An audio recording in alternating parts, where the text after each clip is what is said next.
Trading এ 90% মানুষই loss করে, কারণ তারা অন্যের উপর ডিপেন্ড করে চলে। 10টা ট্রেডে যা প্রফিট করে, একটা ট্রেডেই সব শেষ। হয়তো আপনি অনেক প্রফিট করেন, কিন্তু প্রফিটটা ধরে রাখতে পারেন না, কারণ ট্রেডিং এমনভাবে ডিজাইন করা হয়েছে যেখানে সঠিক নলেজ এবং স্ট্র্যাটেজি না পেয়ে 90% মানুষই ধ্বংস হয়ে যাচ্ছে। আমি নিজেও ধ্বংস হয়েছি কয়েকবার। তারপর ভুলগুলো থেকে শিক্ষা নিয়ে এখন আমি কনফিডেন্সের সাথে বলতে পারি আমি এখন প্রফিটেবল ট্রেডার। আমি যখন ট্রেনিং শেখা শুরু করেছিলাম তখন আমাকে এমন অনেক জিনিস শেখানো হয়েছিল যেগুলো আমার কোনো কাজেই আসে না। আমার চেষ্টা থাকবে আপনাদের প্রথম থেকে ভালোভাবে গাইড করা, ট্রেনিং করে যেন আর কেউ সর্বস্ব না হারায়, যেন কন্টিনিউয়াসলি ইনকাম করতে পারে, সেই সব মূল মন্ত্র এই কোর্সে ঢেলে দেবো। হ্যাঁ, ঠিকই শুনেছেন, কোর্স। এটা আমার কোর্সের প্রথম ভিডিও।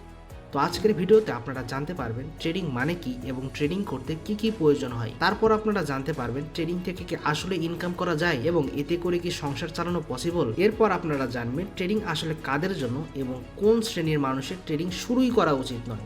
তারপর একটা ইম্পর্টেন্ট টপিক, সেটা হলো কেন 90% মানুষ ট্রেডিং এ লস করে। সব শেষে আপনারা জানতে পারবেন কিভাবে কম সময়ে বেশি এক্সপিরিয়েন্স গেইন করতে পারবেন এবং কেমন পরিবেশ আপনার দরকার পড়বে। ট্রেডিং মানে কি? সাধারণ ভাষায় বলতে গেলে ট্রেডিং মানে হলো কোনো কিছু কম দামে কিনে বেশি দামে বিক্রি করা। এটা হতে পারে শেয়ার মার্কেট, ফরেক্স, ক্রিপ্টো মার্কেট অথবা বাস্তব জীবনের যে কোনো ধরনের ব্যবসা। বাস্তব জীবনের ট্রেডিং মানে হলো কোনো পণ্য কেনা বেচা করা, কিন্তু অনলাইনে ট্রেডিং হয় বিভিন্ন ফাইন্যান্সিয়াল ইনস্ট্রুমেন্টের উপরে। ফাইন্যান্সিয়াল ইনস্ট্রুমেন্ট মানে যারা বুঝতে পারছেন না তাদের জন্য সহজ ভাষায় বলতে গেলে এটা এমন একটা অ্যাসেট বা প্রোডাক্ট যেগুলো আমরা সরাসরি হাত দিয়ে স্পর্শ করতে পারি না। এক্সাম্পল হিসেবে ধরতে পারেন, আমার কোনো ওয়ালেটে $1 আছে, আমি কিন্তু সরাসরি ডলার হাত দিয়ে ধরতে পারবো না, কিন্তু আমি যদি ব্যাংকে যাই তাহলে $1 পরিবর্তে 121 টাকা এক্সচেঞ্জ করে নিতে পারবো। তাহলে আপনারা বুঝতেই পারলেন এই জিনিসটা আমি হাত দিয়ে ধরতে না পারলেও এই জিনিসটার একটা ভ্যালু আছে, আর এটাকেই বলা হয় ফাইন্যান্সিয়াল ইনস্ট্রুমেন্ট। এখন একটা ইম্পর্টেন্ট কোশ্চেন হলো, অনলাইনে ট্রেডাররা কোন কোন ফাইন্যান্সিয়াল ইনস্ট্রুমেন্টের উপর ট্রেডিং করে এবং আপনার ক্ষেত্রে কোনটা প্রযোজ্য হবে। এক্ষেত্রে সবচাইতে বেশি ট্রেডিং করা হয় বৈদেশিক মুদ্রায়, যেটাকে কারেন্সি বলা হয়। এখানে ট্রেডাররা এক কারেন্সি দিয়ে অন্য কারেন্সি কিনে রাখে, আর কারেন্সির দাম বাড়লে বা কমলে লাভ লস হয়। এই সিস্টেমটাকে বলা হয় ফরেক্স ট্রেডিং, মানে ফরেন এক্সচেঞ্জ ট্রেডিং।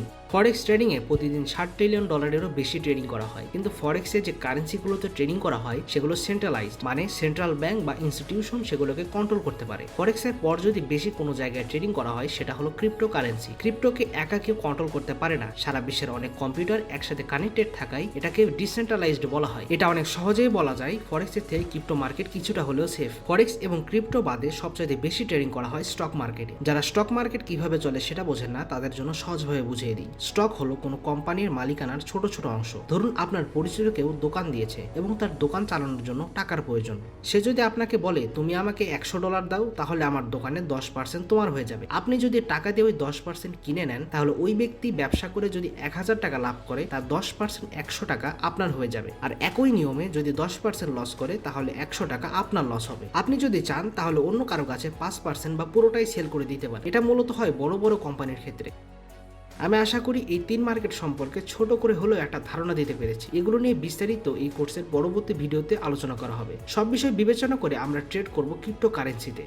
আমাদের পরবর্তী আলোচিত টপিক হলো ট্রেডিং থেকে কি আসলে ইনকাম করা যায়। আমি যদি সততার সাথে সোজা ভাষায় বলি তাহলে বলা যায় ট্রেডিং থেকে আসলে ইনকাম করা যায়, কিন্তু এখানে আপনার অভিজ্ঞতা এবং পিওর নলেজ ছাড়া টিকে থাকা পসিবল না। এরকম কেউ নেই যারা বিটকয়েনের নাম শোনেনি। বাংলাদেশের এনভায়রনমেন্টে ক্রিপ্টো বিষয়টা নিয়ে সাধারণ মানুষের নলেজ নেই বললেই চলে, আর এই অজ্ঞতার সুযোগ নিয়ে কিছু অসাধু মানুষ ক্রিপ্টো ব্লকচেন টেকনোলজি দ্বারা সাধারণ মানুষকে স্ক্যাম করে। তাই মেজরিটি মানুষ ক্রিপ্টো মানেই বোঝে স্ক্যাম, কিন্তু এসব ভুল ধারণা ভাঙবার সময় এসে গেছে। সঠিক নলেজ থাকলে আসলে প্রয়োজনের থেকেও বেশি ইনকাম করা সম্ভব, কিন্তু না শিখে ইনকাম করতে আসলে মারাত্মক ক্ষতির সম্মুখীন হইতে পারে। ভালো করে শিখলেও সাইকোলজি বিল্ড করা খুব প্রয়োজন, তা না হলে প্রফিট ঠিকই হবে কিন্তু ধরে রাখতে পারবেন না। আপনারা কোটেক্স এবং বাইনারিকেও ট্রেডিং এর সাথে তুলনা করেন, আসলে সেগুলো কোনো ট্রেডিং এর মধ্যেই পড়ে না, সেগুলো হলো ডাইরেক্ট জুয়া। আপনারা ক্রিপ্টো বা ফরেক্স ট্রেডিং নিশ্চিন্তে করতে পারেন। এবার আমরা জানবো ট্রেডিং আসলে কাদের জন্য। অনেকেই ভাবে যে কেউ ট্রেডিং করতে পারে, কিন্তু বাস্তবে কথাটা কতটুকু যুক্তিযুক্ত তা আজকে ডিটেলসে জানবো। স্টুডেন্ট, চাকরিজীবী, ব্যবসায়ী সবার পয়েন্ট অফ ভিউ থেকে আমরা বিষয়টা আলোচনা করব এবং ক্লিয়ার একটা ধারণা দেওয়ার চেষ্টা করব। ট্রেডিং আসলে সবার জন্য নয়। আপনাদের মধ্যে যারা স্টুডেন্ট আছেন তারা যদি ট্রেডিংকে বেশি সিরিয়াস ভাবে নিয়ে থাকেন, তাহলে মনের অজান্তেই ট্রেডিং নেশায় পরিণত হবে। আর আপনি প্রয়োজনের তুলনায় বেশি সময় ট্রেডিং এ দিয়ে থাকলে আপনার একাডেমিক লাইফ মারাত্মক ক্ষতিগ্রস্ত হবে। আপনি কোনোভাবেই কামব্যাক করতে পারবেন না। সো আপনি যদি স্টুডেন্ট হিসেবে ডিসিপ্লিন ডিসিপ্লিন হয়ে থাকেন তাহলেই কেবল এই সেক্টরে আসতে পারেন। আর যারা চাকরি করেন তাদের জন্য কিছু কথা না বললেই নয়। চাকরি করে মাস শেষে যে বেতনটা পান সেটা ভুল করেও এই মার্কেটে ডিপোজিট করবেন না, আর এমন কোনো ভুল সিদ্ধান্ত নেবেন না যাতে করে আপনার পরিবারকে সাফার করতে হয়। যারা ব্যবসা করেন তাদের জন্য ট্রেডিং বোঝাটা অনেকটা ইজি হয়ে যাবে, কারণ তারা লাভ আর লস বিষয়টা ভালোভাবে ক্যালকুলেট করতে পারেন। মোটামুটি স্টুডেন্ট, চাকরিজীবী, ব্যবসায়ী সবাইকে নিয়ে কথা বললাম। এখন বলা যাক ট্রেডিং আসলে কাদের জন্য। প্রথমত, আপনার যদি ক্যাপিটাল থাকে এবং তার সাথে অ্যাক্টিভ ইনকাম সোর্স থাকে তাহলে আপনি এই সেক্টরে আসতে পারেন। তা না হলে আপনার এই সেক্টরে আসার সিদ্ধান্ত জীবনের সবচাইতে বড় ভুল সিদ্ধান্ত হিসেবে প্রমাণিত হবে। আমরা যেহেতু ক্রিপ্টো সেক্টর নিয়ে কাজ করব, তো এই ট্রেডিং সেক্টর হলো লাক্সারি মানুষের জন্য, যাদের কাছে ফেলে রাখার মতো টাকা আছে, মানে যারা অলরেডি টাকা ইনকাম করেছেন এবং সেটাকে মাল্টিপ্লাই করতে চান, তাদের জন্য ট্রেডিং সেক্টর। জমি বেচা টাকা, লোন করা টাকা, যৌতুকের টাকা, ধার করা টাকা, এগুলো দিয়ে কখনোই ট্রেডিং হবে না। আপনি যদি বেকার হয়ে থাকেন এবং লিমিটেড টাকা দিয়ে ট্রেডিং করতে আসেন তাহলে আপনি অনেক বড় বিপদে পড়বেন, যেখান থেকে আপনাকে কেউ উদ্ধারই করতে পারবে না। মূল কথা হলো কন্টিনিউয়াস ইনকাম ফ্লো থাকলে আপনি নিশ্চিন্তে ট্রেডিং শুরু করতে পারেন। এখন আমরা আলোচনা করব ট্রেডিং করে কি আসলে সংসার চালানো পসিবল। ট্রেডিং করে যদি আপনি সংসার চালাইতে চান তাহলে সেটা সম্ভব, কিন্তু আপনার ক্যাপিটাল হতে হবে মিনিমাম $2,000 থেকে $3,000, যেটা বাংলা টাকায় 3 লাখেরও বেশি। আর কেউ একদমই স্পট ট্রেডিং করে সংসার চালাতে পারবেন না, কারণ মার্কেটের মধ্যে সবসময় ভলিউম থাকে না। আর অ্যাজ এ স্পট ট্রেডার আপনার কাছে যদি $1,000 কম থাকে তাহলে সেটা দিয়ে যে রিটার্ন পাবেন সেটা দিয়ে কখনোই সংসার চালাইতে পারবেন না। সংসার চালাতে গেলে আপনার অবশ্যই স্পট ট্রেডিং এর পাশাপাশি ফিউচার ট্রেডিংও টুকটাক করতে হবে, কারণ স্পট ট্রেডিং এ মার্কেট উপরে গেলেই শুধু প্রফিট করার সুযোগ থাকে। কোনো মাসে যদি মার্কেট আপসাইড মুভমেন্ট না করে তখন সেই মাস কিভাবে কভার করবে? সো ফিউচার ট্রেডিং মাস্ট করতেই হবে। যাদের বড় ফান্ড আছে তারা স্পট দিয়ে চালিয়ে নিয়ে যেতে পারবে। আমি যদি সোজা কথা বলি তাহলে আসলেই ট্রেডিং করে সংসার চালানো সম্ভব কিনা, উত্তর হলো হ্যাঁ সম্ভব, এবং প্রয়োজনের তুলনায় বেশি ইনকাম করা পসিবল। এখন আমরা আলোচনা করব চাকরিজীবী, ব্যবসায়ী এবং স্টুডেন্ট যদি শুরু করতে চান তাদের জন্য রোডম্যাপটা কেমন থাকবে। যারা চাকরি করেন তারা সত্যি বলতে এমনিতেই অনেক টেনশনের মধ্যে থাকে, তার উপর ট্রেডিং চলাকালীন প্রেশার কখনোই আপনারা সামলাতে পারবেন না। সো চাকরিজীবীরা শুধু ইনভেস্টমেন্ট এবং সুইং ট্রেডিং করতে পারেন, এর থেকে বেশি গভীরে যাওয়ার প্রয়োজন নেই। আপনারা কম দামে কয়েন কিনবেন, কয়েনের প্রাইস যখন বেড়ে যাবে তখন সেল করে প্রফিটটা নিয়ে নেবেন। এভাবেই আপনাদের চলতে হবে।